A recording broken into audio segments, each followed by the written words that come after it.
ვიტალი დარასელია, კაცი, რომელმაც ფეხბურთს გული მისცა. ვიტალი დარასელია არ იყო უბრალოდ მოთამაშე. ის იყო ბრძოლის სული. გული, რომელიც მოედანზე ძგერდა. მისი სისწრაფე, სიღრმისეული აზროვნება და თავდადება მუდამ ახსოვს ქართველ გულშემატკივარს. ის დაიბადა 1957 წლის 9 იანვარს ოჩამჩირეში. ბავშვობიდანვე ფეხბურთი მისი არსებობის ნაწილი გახდა. მისი პირველი კლუბი იყო ამირანი, ხოლო მალე იგი თბილისის დინამოს შეუერთდა, გუნდს, რომელიც მალე ევროპის ყურადღების ცენტრში მოექცა. დინამოს ოქროს თაობა დინამო თბილისი, გუნდი, რომელიც 1991 წელს ევროპას ამაყად წარუდგა. და სწორედ ვიტალი დარასელია გახდა იმ წლის მთავარი გმირი.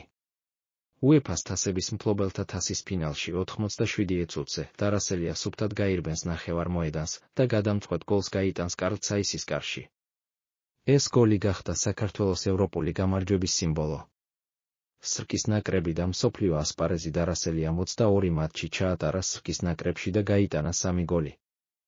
ის მონაწილეობდა 1982 წლის მსოფლიო ჩემპიონატზე. მწვრთნელები მას გამორჩეულ ინტელექტსა და ლიდერობას უწოდებდნენ. ტრაგედია, რომელიც ქვეყანამ ვერ დაივიწყა 1982 წლის 13 დეკემბერს, ზესტაფონის მახლობლად, მანქანა, რომელშიც დარასელია იმყოფებოდა, მდინარეში გადავარდა.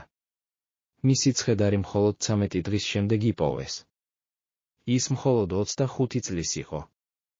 გუნდი დაკარგა ლიდერი. საქართველომ, სიმბოლო. დარასელიას მემკვიდრეობა დღეს მისი სახელი სტადიონებს და საფეხბურთო აკადემიებს ჰქვია. ყოველ წელს ტარდება ტურნირები მის სახელზე. მისი შვილი, ვიტალი დარასელია უმცროსი, ასევე ფეხბურთელი გახდა.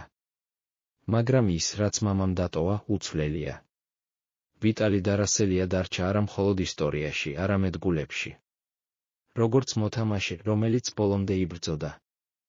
როგორც კაცი, რომელმაც თავი საქართველოს დაუტოვა მინდორზე.